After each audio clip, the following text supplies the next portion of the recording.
Hey guys, have you ever wondered how far you could get in Dune Awakening if you had endgame items right from the start?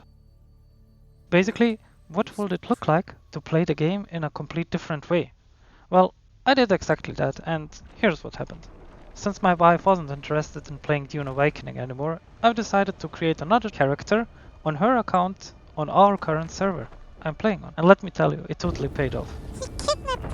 So I gave myself an Omnithopter, an endgame sniper rifle, and a bunch of other powerful items to optimize my time and see what it would feel like to play with all the stuff from scratch. And the results? Well, it's incredibly powerful, but honestly, not much faster than the usual way of playing. Of course, to make this possible, I first had to prepare all the items on my main character. And if you're asking yourselves, why the hell would anyone want to play characters on the same server? The answer is simple. First, to make this video experiment happen. And second, to compare the results with what all of us achieved when we started playing Dune Awakening for the first time. Approach, prisoner. Alright, so the first 10 minutes we are all about getting set up. I gathered materials, pushed through the questline and unlocked the option to build a small shelter, just big enough to stash the items I had already prepared on my main character for this tone. And here's the funny part, even if you had an Omnithopter at this stage, it wouldn't even matter. The questline forces you to stay pretty much grounded, so no shortcuts here.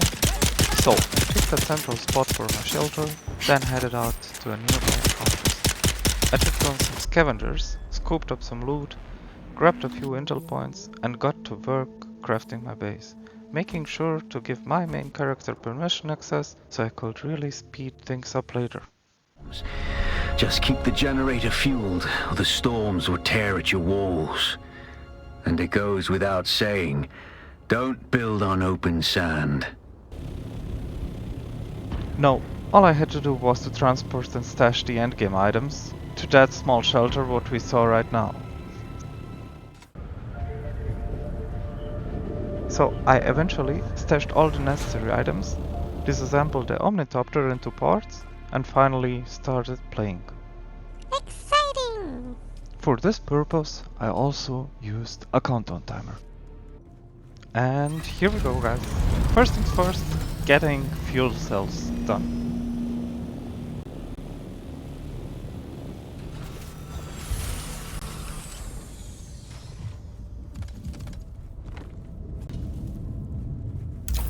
As you can see, the gains are tripled or even more. Later I visited Griffin's Reach outpost to pick up some quests. Hey, so perhaps you'll give us the Welcome to Name's Mir. The next step saved me a ton of time. I went straight into Alcyon's Wreckage, grabbed the loot and prepared for the questline. It took me about 2 minutes in total, and honestly, anyone can do this just in 3 or 4 minutes on a fresh character. The only catch, getting here on foot eats up way more time.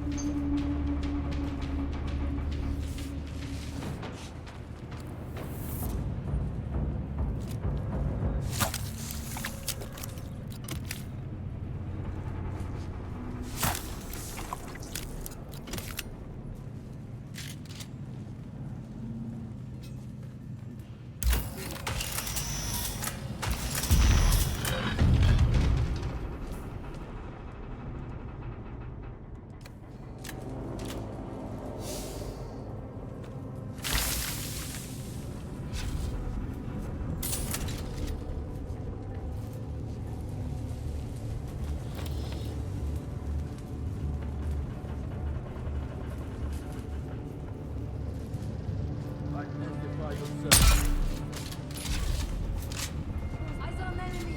Let's go!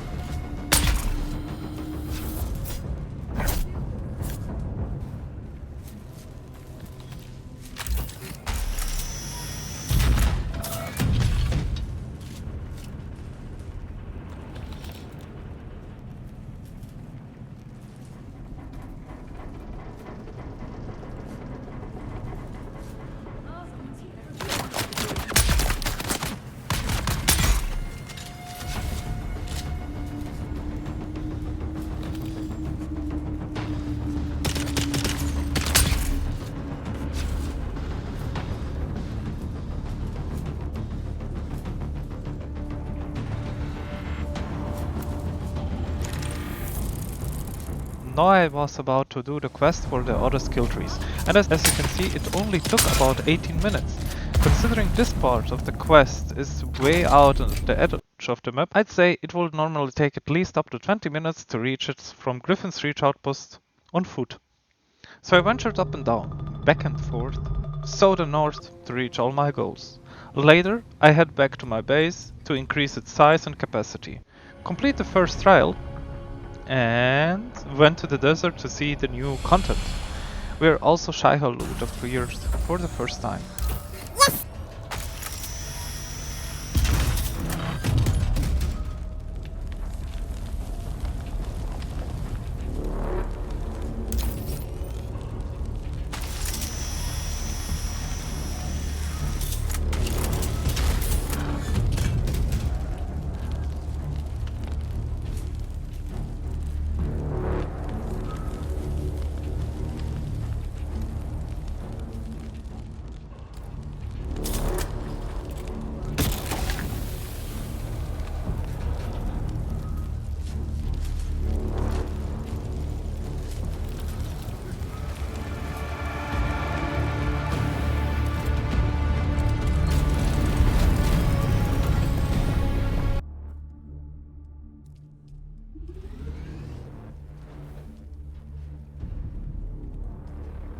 After about 1 hour I had everything ready to cross the desert. Now, here's my takeaway. Sure, you could grind for more intel, hit extra dungeons, clear outposts, or grab even more loot thanks to better mining. But at the end of the day, you can just stick to the main questline and stay focused. You'll still reach the sector in about the same amount of time and without any unnecessary detours. And here's the most important fact of all. You can only unlock all the engrams during the main story. So, if you're wondering why I didn't just rush into Hagrift or some endgame farming spots, that's exactly why. Sure, you'd have the materials, you could gather them, but you wouldn't be able to craft or use half of it. You can speed up kills and travel, shorten your paths, but not the main quest itself. Anyways guys, thanks for watching this and giving me a reason to keep pushing forward. Big thanks as well for all of those comments so far. Let me know what you think about this little experiment and if you plan on trying it by yourselves. If you stayed till the end, don't forget to hit that follow button or subscribe for more survival and Dune Awakening content. Have a great day and see you soon. I'm afraid I must delay our Now, reunion until... give me back my account so I can fly by myself. That's it, Okay, alright. You're ready. I'm waiting at Mirzabah. That's the great rock formation that looks like a giant hammer. Be careful. Vehicles are fast, but nothing can outrun Shai-Hulud. You can only hope to get between safe areas more quickly. I'll see you soon.